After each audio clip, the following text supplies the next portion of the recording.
La Fondation Claudine Talon a mis en service en mai 2022 la première unité d'oncologie pédiatrique publique du Bénin à Porto Novo, au sein du centre hospitalier universitaire départemental de Lomé et du Plateau.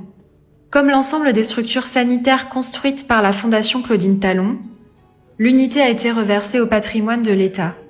La Fondation continue cependant d'apporter un appui financier, matériel et technique à l'unité. Le principal défi est que les enfants malades arrivent tôt à l'unité d'oncologie pédiatrique pour maximiser leurs chances de guérison. En effet, trop d'enfants meurent encore du cancer parce qu'ils sont pris en charge à un stade tardif. C'est dans ce cadre que le groupe franco-africain d'oncologie pédiatrique a souhaité appuyer la sensibilisation sur les cancers de l'enfant de 100 prestataires de santé des départements de l'Atakora, de la Donga, du Borgou et de la Libori.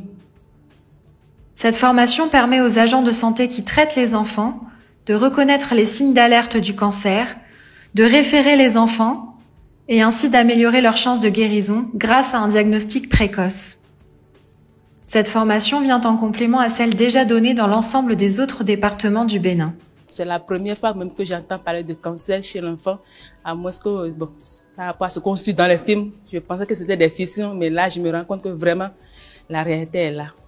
Cette formation m'a été très utile. Il y avait une dame qui est venue en consultation, elle a dit l'enfant a une tache sur la partie noire des yeux, qui était vraiment visible.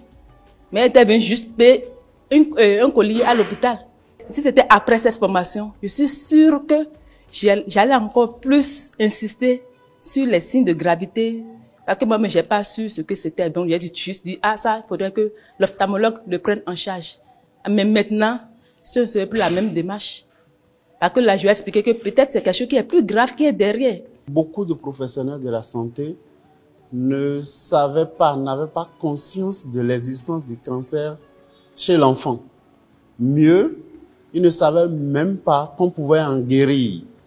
Et donc, il était important pour nous de pouvoir atteindre cette cible-là qui s'occupe des enfants, parce que ceux avec qui nous avons eu à travailler ces derniers jours, ce sont des médecins, ce sont des infirmiers, ce sont des sages-femmes qui ont plusieurs possibilités d'être en contact avec les enfants. Soit lors des consultations de routine, soit lors des consultations prénatales, soit pour autres plaintes. On leur a appris des signes qui orientent vers le cancer chez l'enfant. Ils ont reconnu que c'est des signes qu'ils côtoient régulièrement.